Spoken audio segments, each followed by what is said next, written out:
번영된 한국에서 자유와 호화로운 삶을 살고 있는 좌파들이 광화문에 우뚝 서 있는 세종대왕 좌상을 보고 어떤 생각을 할까 궁금하다.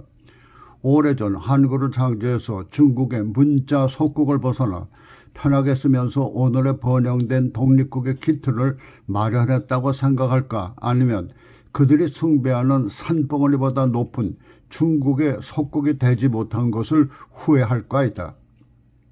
이와 같은 가설은 지금 한국 내 좌파들의 비뚤어진 역사관 때문이다. 지금 좌파들도 누리고 있는 번영된 삶의 역사는 이승만과 박정희에게서 찾는 것이 올바른 것이다.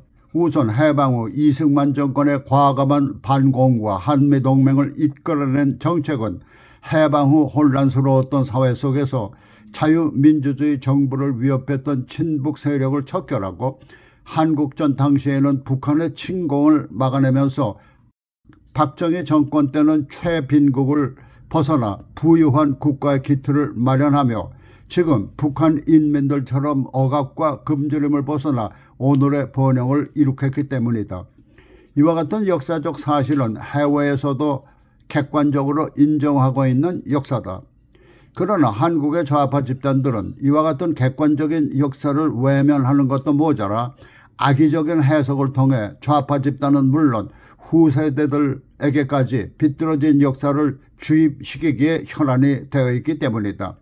그런데 문제는 비뚤어진 역사를 주입시키는 것까지는 좋다고 하더라도 잘못된 역사를 미화하고 마치 이것이 민주화를 이룩했다는 하나만을 내세워 지난날의 자유체제와 번영을 가져온 올바른 역사를 그 속에 넣고 갈아버리면서 잘못된 역사를 미화시키려는 데 있다. 그 단적인 예가 광주 5.18 사태다.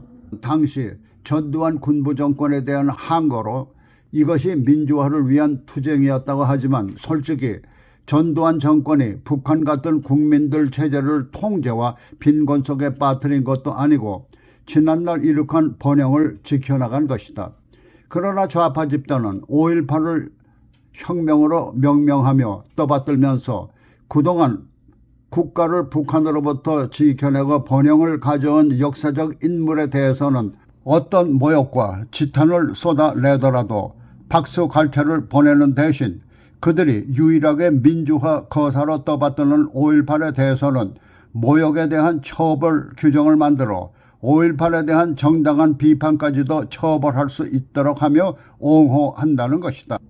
좌파들의 이와 같은 행태는 국가 안정과 번영을 가져온 올바른 역사를 인정하면은 민주화만을 내세우며 국가의 번영과 발전을 위해 아무런 공헌도 하지 못한 그들의 민낯이 드러나는 것이 두려워서일 것이다. 그런데 이와 같은 잘못된 역사를 어느 누구도 바로잡으려 나서지 못하는 데 문제가 있다. 이와 같은 현실은 지금 한국 내 좌파들의 눈치를 보는 것이라면 그것은 더 큰 문제다. 그것은 심지어 지금의 보수 정권에서도 이승만이나 박정희의 묘소를 어떤 이슈가 있을 때마다 찾기보다는 5.18 기념비 앞에서만 머리를 조아리는 것을 보면은 한심한 생각마저 든다는 것이다. 물론 5.18 기념탑을 찾지 말라는 것은 아니다. 다만 5.18의 진실을 정확히 판단하고 칭찬할 부분만을 칭찬하라는 것이다. 그리고 이승만이나 박정희의 업적에 대해서도 칭찬할 부분은 칭찬하며 좌파들의 이익만 내세워 국가의 안정과 번영을 가져온 업적까지 숨기거나 왜곡하지 말라는 것이다. 그렇게 한국을 번영시킨 역사를 왜곡하려면 차라리 그들의 왜곡을 받아줄 다른 것으로 떠나는 것이 옳은 것이다.